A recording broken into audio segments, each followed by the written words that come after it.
Assalamualaikum warahmatullahi wabarakatuh. Perkenalkan, nama saya Nadi Ulfa Juhair, mahasiswi semester 5 dari Fakultas Ekonomi dan Bisnis Islam, Prodi Perbankan Syariah dari Universitas Islam Negeri Sumatera Utara.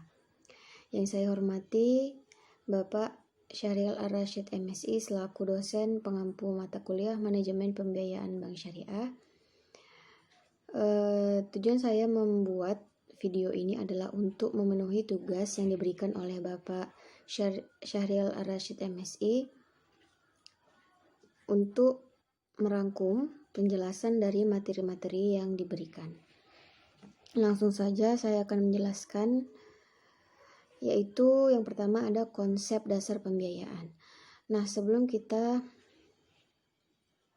mengarah ke pembiayaan, maka terlebih dahulu kita harus mengetahui kegiatan utama bank. Nah, kegiatan utama bank itu ada 3, yaitu menghimpun dana, menyalurkan dana, dan melakukan jasa-jasa perbankan. Selanjutnya yang perlu kita ketahui dan kita pahami, sumber dana itu ada 3, yaitu dana dari pihak pertama, dari pihak kedua, dan dari pihak ketiga. Nah, dana dari pihak pertama ini berasal dari modal dari perusahaan itu sendiri. Kemudian dana dari pihak kedua itu berasal dari modal yang disetor oleh pemegang saham, dan dana dari pihak ketiga berasal dari masyarakat. Kemudian seperti yang kita ketahui bahwa fungsi bank umum yaitu menghimpun dana, menyalurkan pembiayaan, dan menyelenggarakan lalu lintas pembayaran. Akan tetapi pada bank syariah ada penambahan fungsi bank, yaitu menjalankan fungsi sosial atau CSR. Nah, fungsi sosial ini berupa pembangunan masjid, beasiswa, dan lain-lain. Nah, dana yang dilakukan untuk melakukan kegiatan tersebut dari pendapatan, setiap keuntungan disalurkan 2,5% untuk menjalankan fungsi sosial tersebut atau untuk dana kemanusiaan. Kemudian perbedaan bank konvensional dengan bank syariah, jika kita lihat dari segi penghimpunan dana, yaitu pada bank syariah dana akan didapatkan oleh penabung dalam bentuk bagi hasil.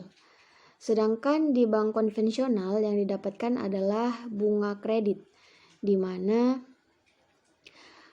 bunga kredit ini ditentukan di awal. Ketika pendapatan nasabah lebih besar daripada pengeluaran, maka bunga tersebut tetap dikeluarkan dari persetujuan di awal. Selanjutnya, pembiayaan. Nah, sebelum kita mengetahui definisi pembiayaan itu berbentuk trust atau kepercayaan.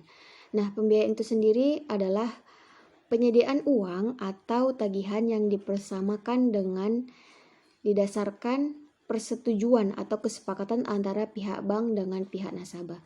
Nah, dari pengertian tersebut maka kita tarik ada 4 unsur yang terdapat dalam pembiayaan, yaitu yang pertama ada kepercayaan, yang kedua kesepakatan, yang ketiga waktu, dan yang keempat degree of risk.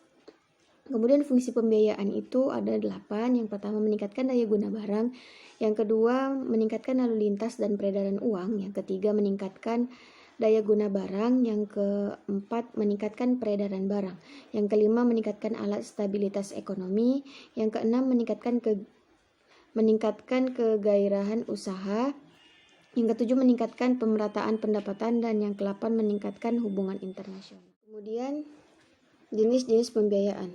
Nah, jika kita lihat dari tujuan penggunaannya, maka pembiayaan itu terbagi 2, yaitu pembiayaan produktif dan pembiayaan konsumer. Nah, pembiayaan produktif ini digunakan untuk meningkatkan utility atau kegunaan. Sedangkan pembiayaan konsumer itu untuk membiayai pembelian barang dan jasa yang memberikan kepuasan kepada kebutuhan manusia. Kemudian biaya produktif itu terbagi 2, yaitu investasi dan modal kerja. Nah, pembiayaan investasi ini digunakan untuk membiayai pembelian barang-barang modal tetap, sedangkan pembiayaan modal kerja untuk membiayai barang-barang modal lancar. Kemudian pembiayaan menurut bentuknya itu terbagi menjadi dua, yaitu pembiayaan secara tunai dan non tunai. Nah, pembiayaan secara tunai ini adalah pembiayaan yang penguangannya dilakukan secara tunai ke rekening nasabah, sedangkan pembiayaan non tunai adalah pembiayaan yang tidak diuangkan saat itu juga. Nah, jika kita lihat dari jangka waktunya, maka pembiayaan itu terbagi menjadi 3, yaitu pembiayaan jangka pendek, pembiayaan jangka menengah, dan pembiayaan jangka panjang. Nah, jika pembiayaan jangka pendek itu maksimal waktunya 1 tahun. Kemudian jika pembiayaan jangka menengah, waktunya maksimal 1 tahun sampai 3 tahun.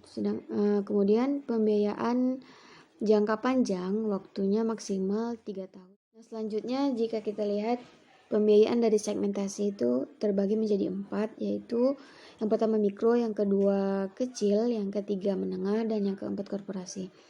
Nah, jika pembiayaan mikro ini limitnya berkisar antara 10 sampai 200 juta. Nah, sedangkan pembiayaan kecil limit pembiayaannya berkisar antara 200 juta sampai dengan 5 miliar. Kemudian pembiayaan menengah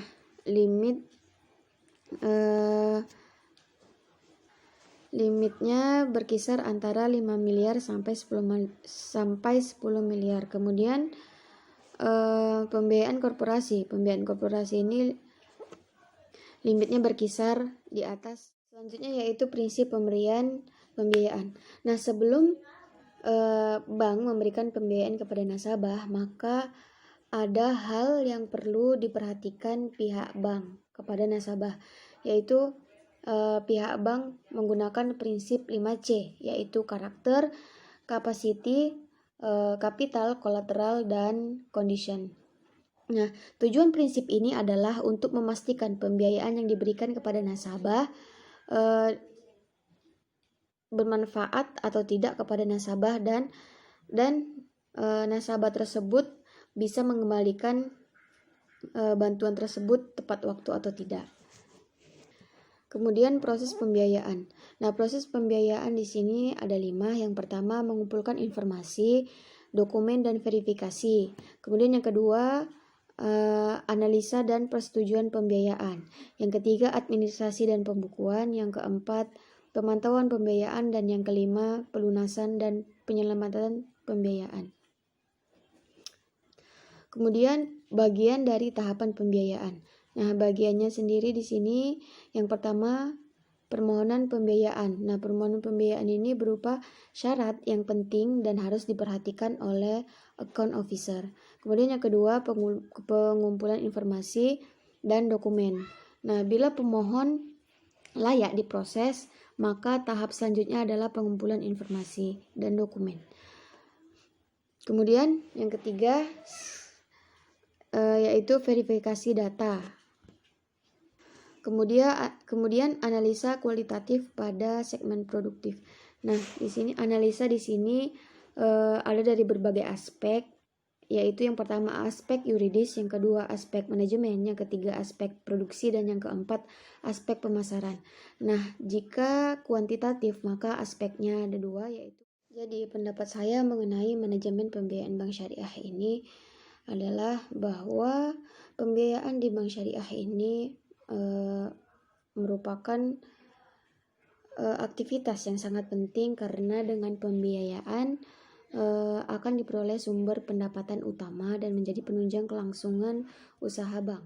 Nah, pada bank syariah jika memberikan pembiayaan, maka pihak bank menggunakan prinsip kehati-hatian. Kemudian tidak hanya itu, mereka juga selalu menggunakan syariat Islam, yaitu adil, kemudian seimbang, dan maslahat. Nah, adil dalam artian bahwa berbagi hasil deposan sesuai keuntungan usaha bank syariah. Kemudian seimbang. Nah, seimbang di sini adalah menjaga keseimbangan alam. Dalam arti penyaluran dana deposan pada bisnis yang halal tidak merusak jiwa, pikiran, kemudian keturunan dan agama. Kemudian maslahat. Nah, maslahat ini yaitu seperti keuntungan usaha kreditur dipotong zakat sebelum diakui sebagai laba bersih bank. Nah, jika kita menabung di bank syariah, kita tidak hanya menabung dan mengakui kita sebagai seorang muslim, tetapi kita juga beramal atau bersedekah, karena setiap keuntungan 2,5%-nya disalurkan untuk dana kemanusiaan seperti pembangunan masjid tadi, kemudian beasiswa dan lainnya. Tak hanya itu, bank syariah juga jika memberikan pembiayaan kepada calon nasabah, maka pihak bank akan menggunakan prinsip yang 5C tadi. Salah satunya yaitu mensurvei rumah calon nasabah dan mensurvei atau meminta list gaji dari calon nasabah. Tujuan tersebut adalah untuk meyakinkan pihak bank apakah calon nasabah nantinya akan memenuhi kewajiban kepada pihak. Nah, pembiayaan ini merupakan kegiatan penyaluran dana oleh bank syariah kepada pihak yang membutuhkan dana. Nah, selain terfokus membantu nasabah, banyak juga manfaat yang hadir bagi bank syariah itu sendiri, nasabah, pemerintah maupun masyarakat luas. Nah, manfaat pembiayaan bagi bank. Nah, pembiayaan diberikan bank syariah ini akan menghasilkan timbal balik bagi bank syariah itu sendiri, seperti bagi hasil, kemudian keuntungan atau pendapatan sewa sesuai dengan akad yang terjadi. Di sisi lain, timbal balik tersebut pun dapat meningkatkan laba usaha bank syariah sehingga berpengaruh terhadap profitabilitas bank. Kemudian manfaat pembiayaan bagi nasabah. Nah, pembiayaan diberikan kepada nasabah ini dapat memberikan kesempatan bagi nasabah untuk lebih meningkatkan usaha nasabah tersebut. Nah, bank juga menawarkan banyak pembiayaan sehingga nasabah dapat memilih sesuai dengan kebutuhannya. Kemudian manfaat bagi pemerintah. Nah, saat pembiayaan diberikan kepada nasabah, usaha dipegang nasabah pun akan meningkat. Peningkatan tersebut berdampak cukup besar bagi pemerintah, seperti mendorong pertumbuhan sektor real, karena uang tersalur pada pihak yang menjalankan usaha. Nah, jika nasabah tersebut mendapat keuntungan yang besar dari usahanya, maka keuntungan tersebut dapat meningkatkan perekonomian negara, karena alat tersebut menjadi alat pengendali moneter. Kemudian uang juga dapat menghasilkan peningkatan pendapatan masyarakat, bahkan peningkatan pajak negara melalui pemungutan pajak pendapatan dari bank syariah atau nasabah.